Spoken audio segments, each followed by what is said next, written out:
이민에 대해서 되게 맹렬하게 하는 건 당연히 공화당 쪽이 많았죠. 그렇죠. 그런데 지금은 민주당에서도 이민 문제에 대해서 이제 좀 더 강하게 단속을 하고 특히 누가 대통령이 되더라도 중국에 대한 견제는 앞으로 더 심해질 거고 신자유주의의 그런 약속이랄까 자유무역은 모두한테 이롭다 이런 것들이 이제는 공화당의 주류 의원들도 그런 식으로 생각을 안 하고 있는 거예요. 그러다 보니까 신자유주의 다음에 민주당이나 공화당이나 이제 어느 정도 새롭게 자리 잡은 어떤 사고의 프레임이 생겼는데 네오포퓰리즘, 국제 시사 문제지 파도입니다. 이번 시간에는 모두의 관심이 끌리고 있는 미국 대선에 대한 얘기를 할 거예요. 카멀라 해리스가 대통령이 되든 아니면 도널드 트럼프가 대통령이 되든 이 미국이 취할 대외 정책에서의 그런 선택지라는 거는 사실 크게 차이가 없을 것이다 라는 얘기를 드리려고 합니다.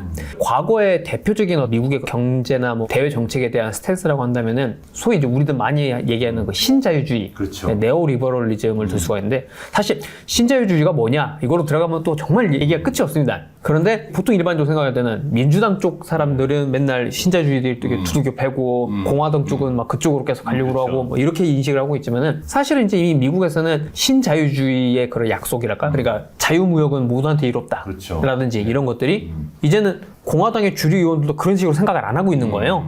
그래서 이제 거기에서 점점 멀어져 가고 있고 그러다 보니까 신자유주의 다음에 민주당이나 공화당이나 이제 어느 정도 새롭게 자리 잡은 어떤 사고의 프레임이 생겼는데 요거를 그 뉴욕타임즈의 그 베테랑 기자인 그 데이비드 레버넌트는 이거를 갖다가 그 네오포퓰리즘 그러니까 뭐 우리식으로 얘기하면 신포퓰리즘 네, 이렇게 부르고 있거든요.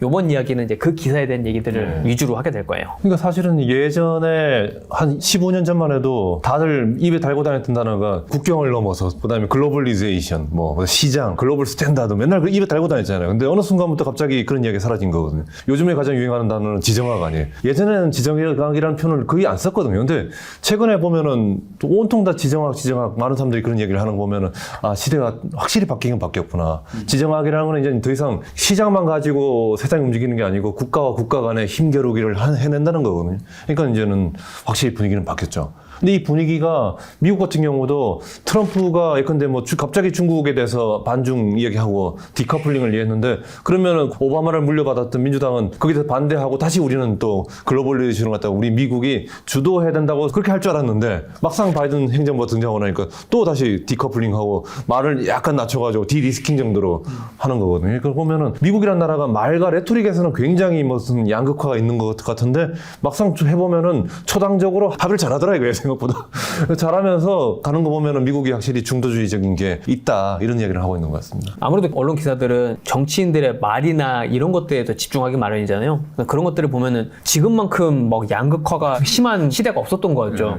민주당도 공화당 트럼프 등은 뭐가 민주주의의 적이고 막 이렇게 생각을 하고 공화당 쪽도 민주당들 다 반역자처럼 생각을 하고 그렇죠. 실제로 이 정치에 많은 일들이 벌어지는 의회에서 어떤 법안들이 통과가 되고 있고 이게 누구의 지지를 받아서 통과를 되느냐 이런 걸 봐보면은 근래 미국 역사에서 이렇게 양당이 다 초당적인 합의를 해가지고 법안 통과시키는 사례가 없었다라고 할 정도로 저도 사실 이거 기사 읽고 나서 좀 놀랐던 게 저는 맨날 미국이 싸우는 것 같았는데 언제 이렇게 초당적으로 이 법안을 갖다가 서로 합의해가지고 통과시킨 게 많았나 좀 놀랐어요. 또 최근에 이제 트럼프의 그 러닝메이트로 임명이 돼서 또 화제가 됐던 그 JD 벤스 같은 경우도 당연히 민주당에서 하는 거의 모든 정책들을 싫어하고 맨날 그런 얘기들을 한단 말이죠. 그런데 그런 JD 벤스조차도 아, 이 사람은 저기 민주당에서 참 임명 잘해서 일 잘하고 있다라고 말한 사람이 있어요.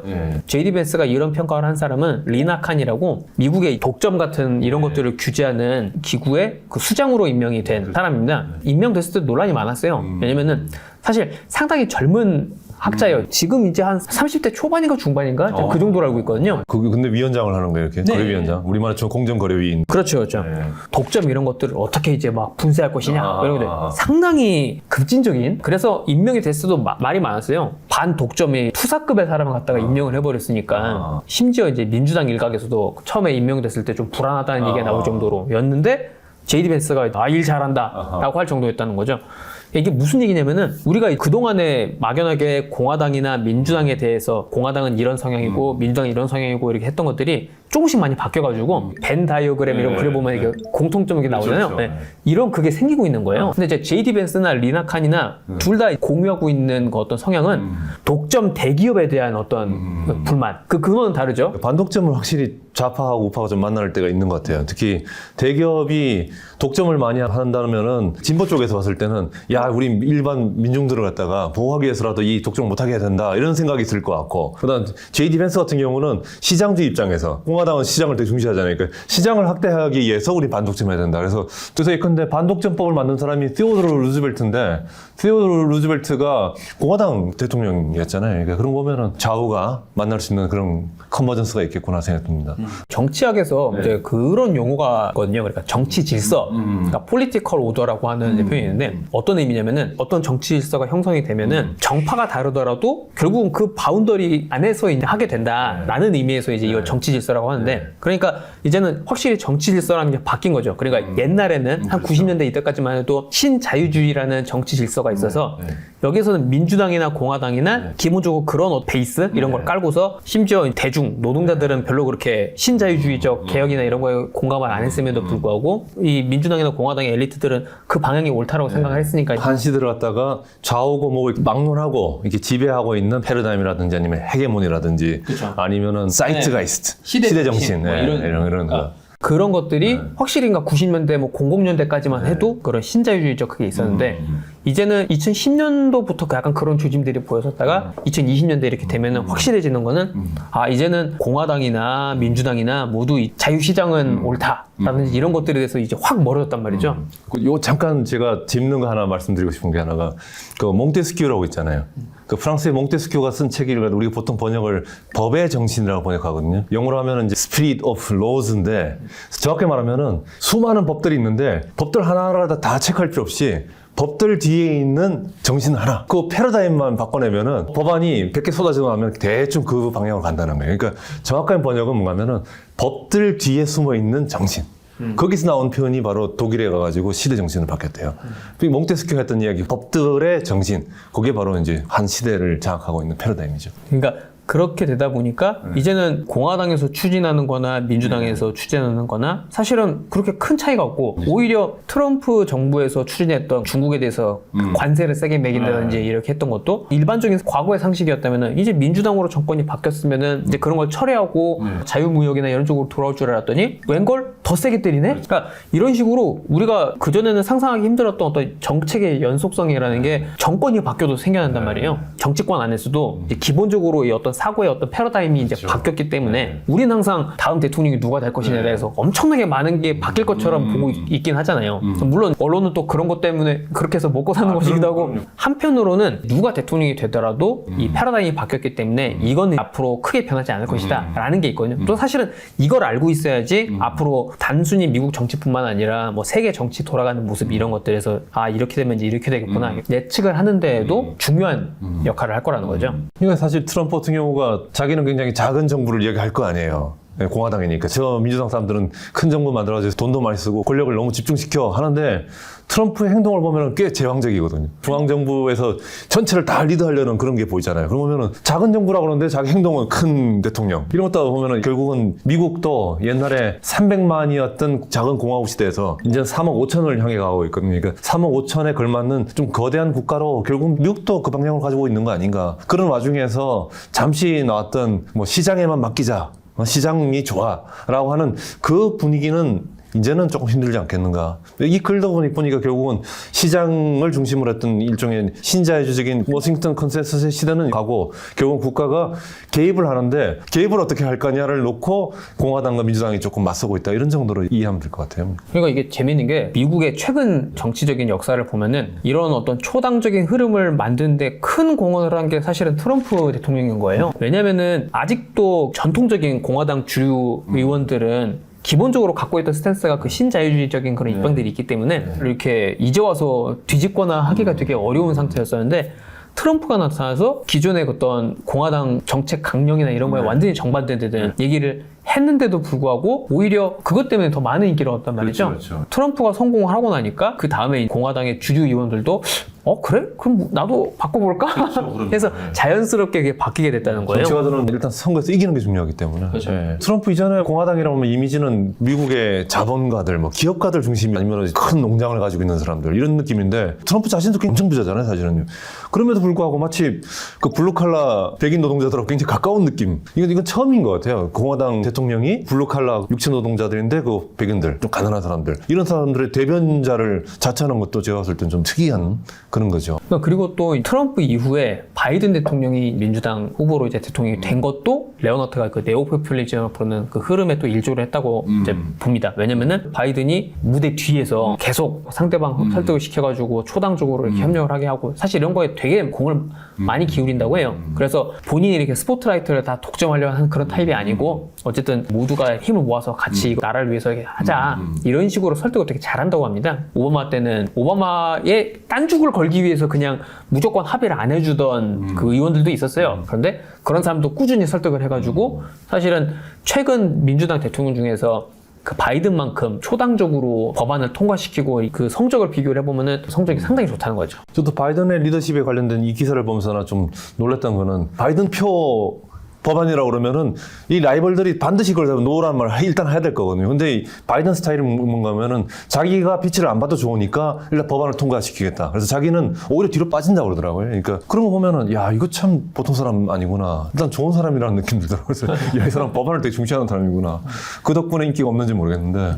그전에 오바마 같은 경우는 어쨌든 오바마도 정말 미국 대통령 연수 중에 뛰어난 대통령 중에 하나로 남긴 하겠지만은 어쨌든 본인이 어떤 스포트라이트를 받고 이런 걸 사실 되게 스타잖아요, 스타. 그렇죠. 그렇기 때문에 그 공화당의 몇몇 의원들은 이 법안이 좋고 뭐고 따라서 내가 요거를 통과를 시켜주면은 또 오바마한테 스포트라이트가 갈 것 같아. 이러니까 그냥 딴죽을 걷고 이런 게 분명히 있었거든요. 그렇죠. 그런 것들은 어떻게 보면은 사실 그 바이든 대통령의 최근에 이제 좀 많이 연로하셔가지고 많은 논란도 되고 그러긴 했지만은 이 정치인으로 봤을 때 정말 엄청난 자질인 거거든요. 그렇죠. 자기 인기가 없어져서 좋으니까 일단 법안을 통과시키겠다는 거니까. 저는 가끔 정당을 보면은 정당도 일종의 공직자를 배출하는 기획사 같거든요. 뭐 아이돌 만들듯이. 그러니까 SM이든 YG든 뭐 JYP는 있을 거 아니에요. 자기 컬러가 있어요. JYP 음원 이런 거야, 뭐 SM 음원 이런 거야 하는데 아니 장사가 되면은 바뀔 수도 있는 거예요. SM이 JYP식으로 음악을 할 수도 있는 거고 그런다고 해서 누가 뭐라 할 사람은 없거든요. 어느 순간 갑자기 민주당처럼 되고 민주당이 공화당 돼가지고 한 50년 돼가니까 민주당이 오히려 보수를 자처하고 공화당이 할 수 있는 거예요. 왜냐면 이거는 일종의 기획사니까. 그런 점에서 나는 민주당이니까 무조건 진보야. 뭐 나는 공화당이니까 나는 무조건 이거야. 이런 건 없고 그냥 하나의 정치 집단으로서 어떤 아젠다를 잡고 어떻게 어떤 정책을 가지고 한 나라를 갖다 이끄는 공직자를 배출해낼 것인가 그리고 나라를 끌고 갈 것인가 이거 한다고 생각하면은 꼭 어디에 집착할 필요는 없어요. 무조건 정치에서 가장 중요한 거는 훌륭한 공직자를 만들어 가지고 당선시키는 거고요. 그 당선시킨 사람들 통해서 국가를 끌고 가는 거거든요. 뭐 미국은 잘 하고 있네요. 그런 점에서는. 그렇죠. 사실은 또 역사를 봐도 원래 옛날에 이제 그 노예 시대나 이런 데로 돌아가면은 사실은 공화당이 이 문제에 대해서 더 그런 진보적이었죠. 진보적이었죠. 지금 생각해보면 그랬어? 싶을 정도긴 하지만 원래 이제 링컨이 공화당이죠. 그랬고요. 근데 이제 지금 뭔가 약간 상황이 달라졌고 또 언젠가 시간이 지나면 또 달라질 수 있겠죠. 사실 뉴욕타임즈는 상당히 이제 좌파성이 강한 매체입니다. 그리고 뉴욕의 깍쟁이 리버럴들을 공부 많이 하는 사람들. 그런 그게 상당히 되게 강한 신문이에요. 그래서 기사만 보고는 알 수 없지만은 이제 가끔 뉴스룸 안에서 이렇게 있었던 사건들이 다른 매체를 통해서 알려지곤 하거든요. 근데 그런 것들 보면은 진짜 여기는 정말 되게 강한 그 리버럴 그 집단이구나 하는 생각들을 하게 되는데, 근데 이 데이빗 레오나트는 되게 특이한 게 일반적인 뉴욕타임즈 직원들의 입장에서는 우파로 보이겠죠. 이런 사람들인데 사실 데이빗 레오나트도 약간 그런 거기에 들어요. 그러니까 이 사람이 되게 독특한 건 뭐냐면은 뉴욕타임즈는 절대로 불법 이민자라는 표현 안 쓰거든요. 왜냐면은 좌파 이쪽 계열들은 이민 그런 거에 대해서는 상당히 관대하고. 어떤 표현을 써요, 그러면? 그러니까 일리걸 이미그런트 말고 다른 표현 쓴다 이거죠? undocumented. 이 표현을 처음 듣고 언어의 마술사다. undocumented. 제대로 된 이거 없이. 불법이 아니다. 서류가 그냥 없을 뿐이다. 서류가 없을 뿐이다. 이거 이 정도면 거의 술을 마셨지만 음주운전하지 않았다. 뭐 약간 이런 느낌의 그것도 들긴 하는데 그만큼 사실은 이민 문제에서 뉴욕타임즈는 정치적인 올바른 걸 되게 강조하는 편이에요. 그런데 데이빗 레오나트는 자기 뉴스레터나 이런 거에 일리걸 그걸 쓴다. 이거 일리걸이 맞으니까. 그래가지고 뉴욕타임즈 내부에서도 제가 알기로는 논란이 됐던 게 있었거든요. 뉴욕타임즈라는 상당히 진보 성향이 강한 거기에서 약간 좀 아웃라이어 아이언마이어 같은 사람이잖아요. 그래서 저는 그 데이빗 레오나트가 미국의 어떤 전반적인 분위기를 오히려 더 잘 포착할 수 있다고 생각을 해요. 집단주의에 매몰되지 않은. 그렇죠. 휩쓸리지 않고 네. 특히 이제 뉴욕타임즈 같은 경우는 트럼프 같은 거 보도를 할 때 보면은 진보 이 스탠스에 너무 매여 있으니까 지지자들의 어떤 그 심리나 이런 걸 파악을 하려고 하는 대신에 더 도덕적인 비난을 더 많이 하는 편이라고 저는 느끼거든요. 사실은 그런 분위기 때문에 트럼프가 대통령이 될 수도 있었던 그렇죠. 거였는데 반발도 할 거고 그다음에 자기들은 왜 트럼프가 당선됐지 이해가 잘 안 될지도 몰라요. 맨날 트럼프 욕만 하다 보면은 데이빗 레오나트가 미국 대중들의 어떤 정치적인 성향을 기사 말미에다가 좀 요약을 하는데 이것도 되게 그 음미해 볼 만한 게 크다고 생각을 해요. 그러니까 미국 대중들은 경제정책 쪽에서는 사실 좌파에 더 가까워요. 부유층에는 세금 좀 많이 때려주고 사회 안전망 강화 좀 많이 해야 되고 뭐 이 정도가 그렇게 좌파인가 싶긴 한데 한국은 다 하고 있잖아요. 네. 네. 제일 중요한 게 그 의료보험 같은 경우 의료 그렇죠. 관련된 거는 미국은 너무 안 돼 있잖아요. 네. 미국 뭐 이렇게 찬양하는 사람들도 결코 의료보험 제도에 대해서는 좋은 말을 못하죠. 미국이 경제적인 정책에 대해서는 좌파에 가까운데 이게 지금 뭐 어떤 정당의 얘기가 아니라 미국 대중 전반에 그렇죠. 네, 그거고. 근데 대신에 문화적인 쪽이나 이런 걸로 가면은 그건 또 좀 우파에 가깝다는 네, 보수기죠. 이를테면은 낙태 문제 이런 것들도 한국에 비해서는 미국이 현재 지금 제도나 이런 것들을 보면은 우파에 가깝다고 저는 생각을 하는데 그렇죠. 특히 이제 이민 문제에 대해서는 지금 미국 사람들은 아무래도 그만큼의 자기 일자리들이 더 경쟁이 치열해지고 치안 문제도 있고. 네. 그러다 보니까 더 이제 재밌어진 거는 트럼프 시절까지만 하더라도 이민에 대해서 되게 맹렬하게 하는 건 당연히 이제 공화당 쪽이 많았죠. 그렇죠. 예. 트럼프는 멕시코 사이에다가 장벽을 세우겠다는 허무맹랑한 얘기도 하고 이랬으니까요. 그런데 지금은 민주당에서도 이민 문제에 대해서 이제 좀 더 강하게 단속을 하고 이런 입장이 많이 세졌어요. 심지어 그리고 바이든 대통령 시절에도 그런 법안들이 통과가 됐어요. 그렇죠. 네. 이런 것들을 보면은 우리가 이제 또 마찬가지로 공화당이나 민주당에 대해서 우리가 기존에 갖고 있던 선입관이라든지 이런 것들이 이제 많이 무너지게 되죠. 민주당에서도 유권자들이 그걸 원하고 있다는 거를 본인도 이제 절실하게 느끼고 있으니까요. 이런 것들을 종합해서 보면은 결국 앞으로도 대통령이 누가 되든 간에 미국이라는 나라가 갈 방향은 어느 정도 이제 좀 윤곽에 보입니다. 옛날 같은 그런 자유무역의 황금기는 아마 없을 것이고요. 특히 중국에 대해서는 누가 대통령이 되더라도 이 역사적으로도 트럼프 때 그랬고 그 다음에 바이든 때도 그랬으니까 누가 되더라도 이제 중국에 대한 견제는 앞으로 더 심해질 거고요. 그리고 이민 문제에 대해서도 이제 예전만큼 관대하게 이렇게 이민을 받아주던 그런 거는 이제 사실상 끝났다고 봐야 돼요. 그러니까 사실은 이민을 계획하는 사람들도 이걸 잘 알고 있기 때문에 최근에 들어서 특히 대선 직전에 미국 행을 이제 택하는 이민자들은 또 그렇게 폭증을 하고 있다고 해요. 그 전에 빨리 저기 받아놔야지 안 그러면 또 어떻게 될지 모른다. 근데 이게 사실 누가 대통령이 되더라도 앞으로 이제 미국 이민이라든지 이런 것들은 벽이 더 높아질 것이라는 것. 그러니까 이런 것들을 보면은 누가 대통령이 되든 간에 미국이 앞으로 이제 가야 될 방향이 이제 어느 정도 윤곽에 잡혀 있기 때문에 이런 거를 좀 더 알아두시면은 앞으로 하다못해 내가 미국 이민을 꿈꾼다고 할 아니면 미국하고 사업을 하거나. 네. 예. 어떤 투자를 하게 되더라도 아 이제 이런 방향들은 이미 잡혀 있으니까 이런 거를 미리 알아두시고 결정을 해보시면은 뭐 여러모로 앞으로 더 현명한 판단을 내리실 수 있을 거라 생각을 해요.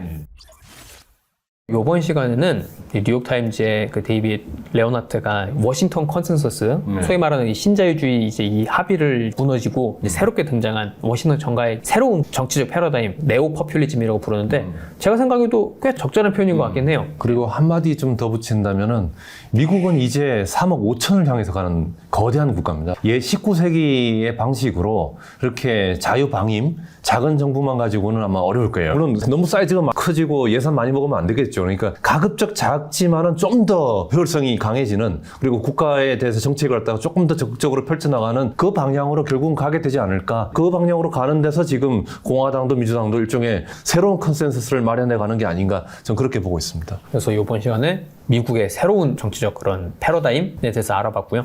다음 시간에도 보다 유익하고 도움 많이 된 내용으로 찾아뵙겠습니다. 감사합니다.